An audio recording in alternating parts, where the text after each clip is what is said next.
नमस्कार दोस्तों, हमारे चैनल में आपका फिर से स्वागत है। दोस्तों, 12th बाइपेटाइट के रेजिडुअल इश्यूज में से जो इम्पोर्टेंट इश्यूज हैं, एक तो 5 डे बैंकिंग वीक और दूसरा पेंशन अपडेशन का।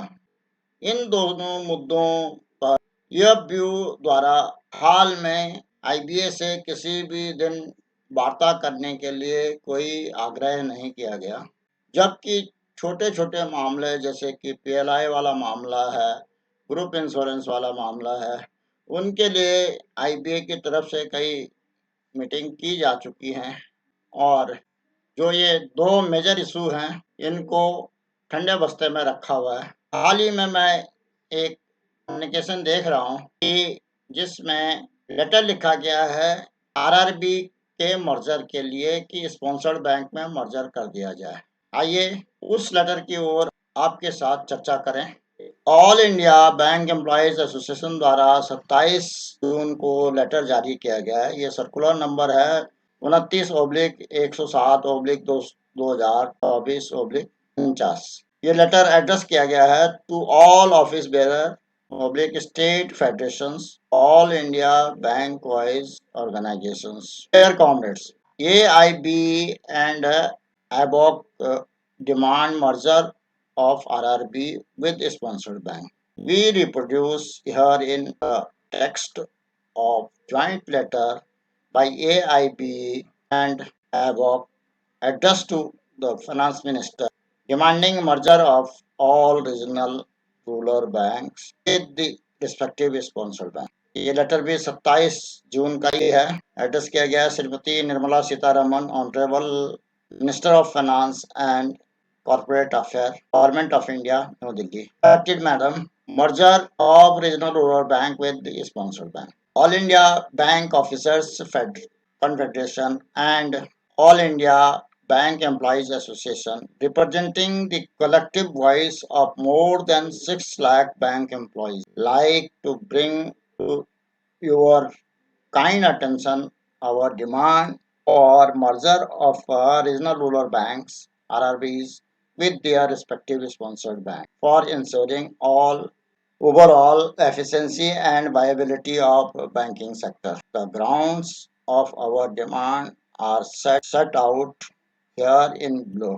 Regional rural banks were set up as regional based and rural oriented institutions with capital contributed by Government of India, state government and sponsored bank under the RRB Act 1976. The basic objective of RRBs was to function as professionally managed alternative channel for credit dispensation to small and marginal farmers, agriculture laborers, socio-economically weaker section of population for development of agriculture, trade, commerce, small-scale industries, and other activities in rural areas.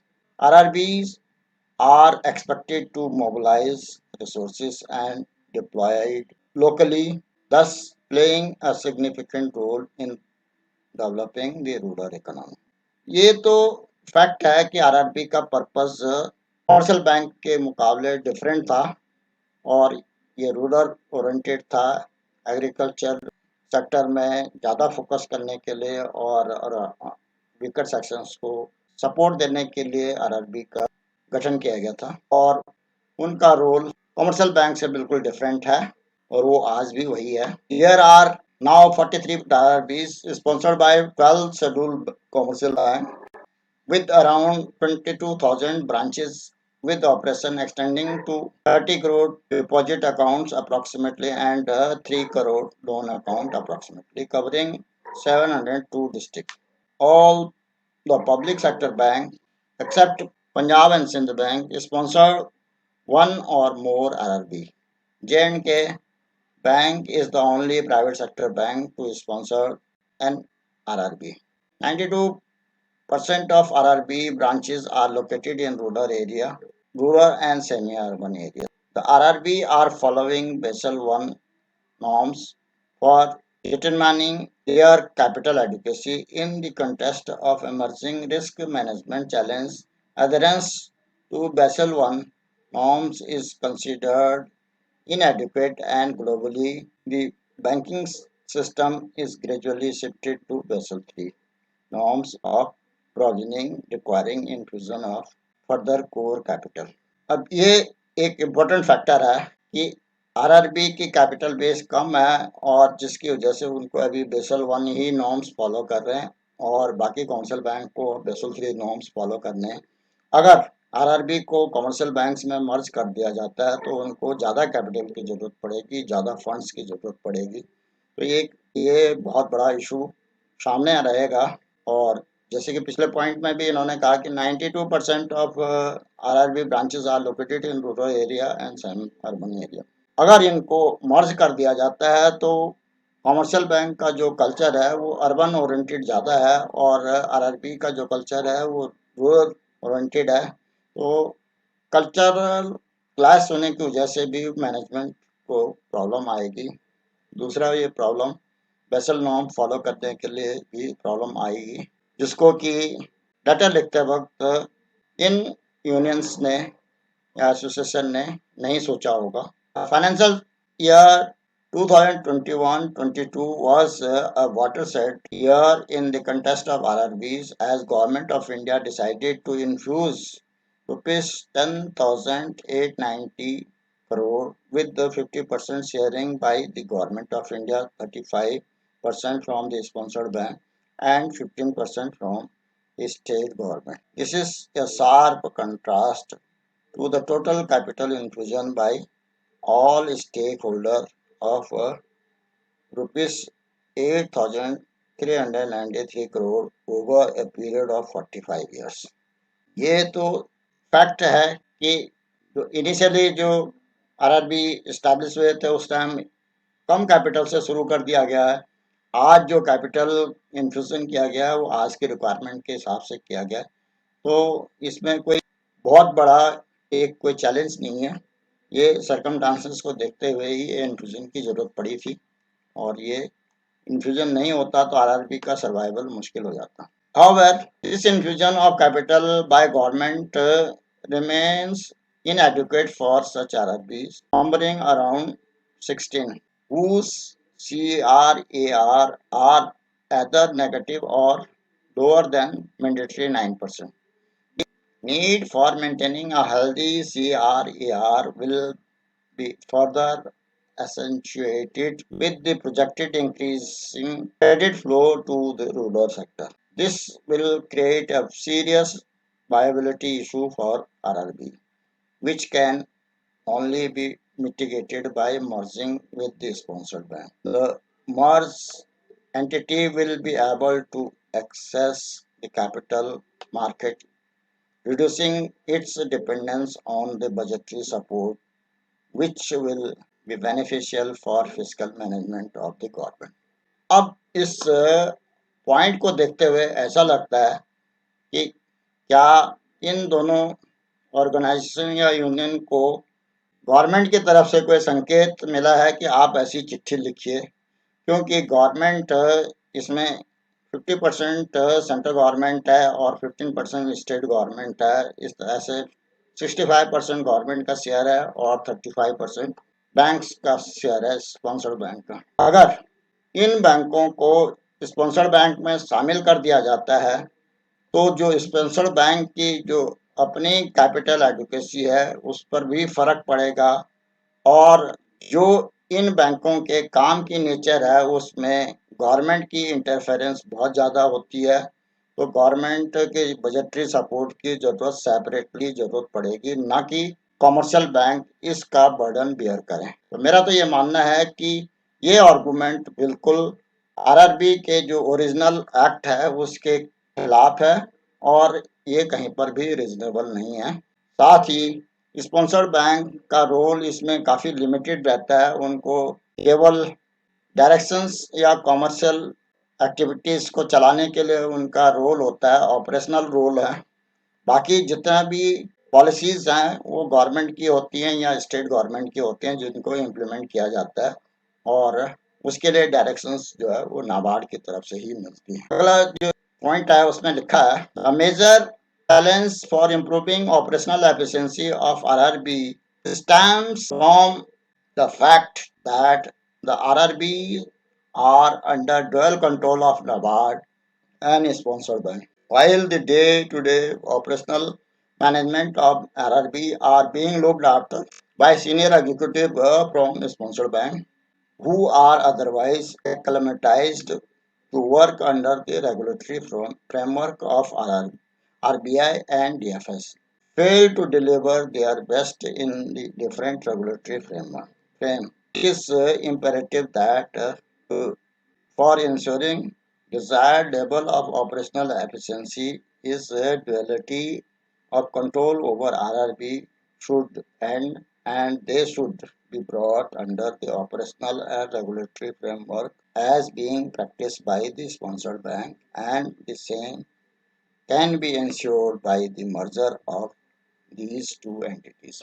दोस्तों ये point भी एक irrational है क्योंकि RRB का जो act के तहत जो उसका ऑब्जेक्टिव था वो गवर्नमेंट की एग्रीकल्चर और प्राइवेट सेक्टर के लेंडिंग के तरफ फोकस करने का था जो कि आरआरबी अच्छी तरह से परफॉर्म कर रहे हैं नाबार्ड की डायरेक्शंस में और जैसा कि इन्होंने कहा कि ऑपरेशनल लेवल के बैंक का एग्जीक्यूटिव वहां पर रहता है तो ये तो फैक्ट है कि इसका पर्पज ही यही था कि केवल कॉमर्शियल बैंक की लाइन में वो काम करे उसके लिए बैंक से सीनियर ऑफिसर को वहां पर उनके ऑपरेशनल हेड बनाया जाता है लेकिन इसका मतलब ये नहीं कि कॉमर्शियल बैंक के साथ उसको मर्ज करने से उसकी ऑपरेशनल एफिशिएंसी बढ़ जाएगी ऑपरेशनल एफिशिएंसी के साथ साथ जो उसका फोकस एरिया है नाबार्ड की डायरेक्शन में वो ज़्यादा इम्पोर्टेंट है और गवर्नमेंट का 65% है तो जैसे गवर्नमेंट की पॉलिसी को इम्प्लीमेंट करना है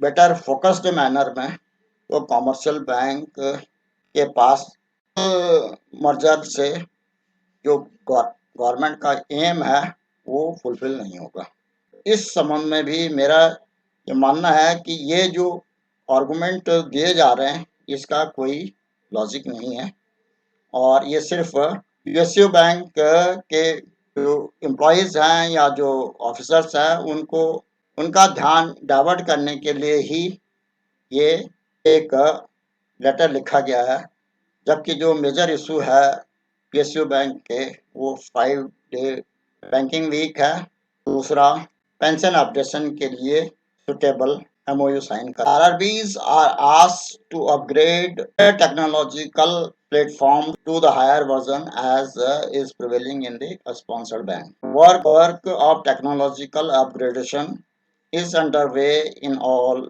the 43 RRBs. The merger of RRB with their sponsored bank will be seamless technological transition. Technological upgradation हो रहा है लेकिन इसका मतलब ये नहीं कि उनको स्पॉन्सर्ड बैंक में मर्ज करने के लिए अपग्रेडेशन चल रहा है इस अपग्रेडेशन से उनकी इंटरनल एफिशिएंसी बढ़ेगी उनकी एक्सेस बढ़ेगी और उनको बेटर वे में कोऑर्डिनेशन कर सकते हैं लेकिन उससे कोई मर्जर कोई उसका सॉल्यूशन नहीं है अगला पॉइंट में लिखा है the RRB and commercial banks are competitive amongst each other in the same marketplace owing same targeted group of customer and offering identical banking services in many areas however RRBs are constant to extend that they are not in a position nor authorized in certain cases to offer all modern banking products that are available in the country. Customers of RRBs are discriminated to that extent. Competition among public sector bank and RRB are leading to waste of scarce financial resources for offering same type of the services and even then a large chunk of our rural population is being denied the fruits of technology driven up to date banking products merger of RRB with sponsored bank will ensure delivery of uniform product range to entire clientele ensuring accelerated growth of rural economy and priority sector funding so that vital in the government's plan for robust Indian economic growth.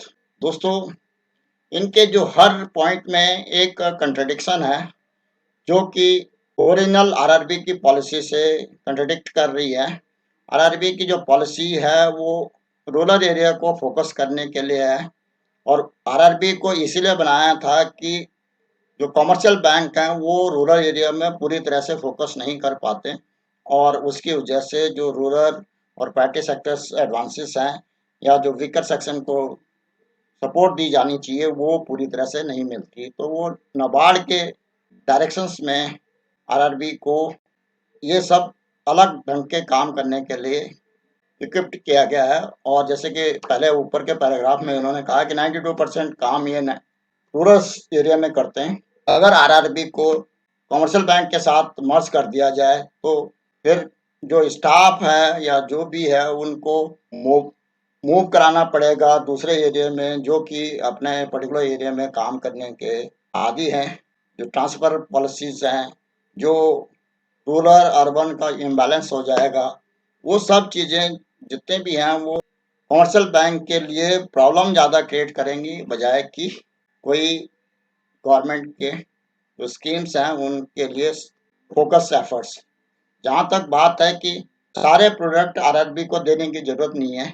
यदि कोई Airbus को financing करनी है तो वो RRB को जरूरत नहीं है। वो आरआरबी केवल रूरल एरिया में जो फाइनेंसिंग की जरूरत है उन्हीं को फाइनेंस करें। एयरबस फाइनेंस करने के लिए बाकी कमर्शियल बैंक और ऑर्गेनाइजेशंस हैं। तो जो प्रोडक्ट असेंशियल हैं उन्हीं को जो है बेटर वे में यदि फोकस करके दिया जाए तो वो आरआरबी अच्छी तरह से कर सकती है।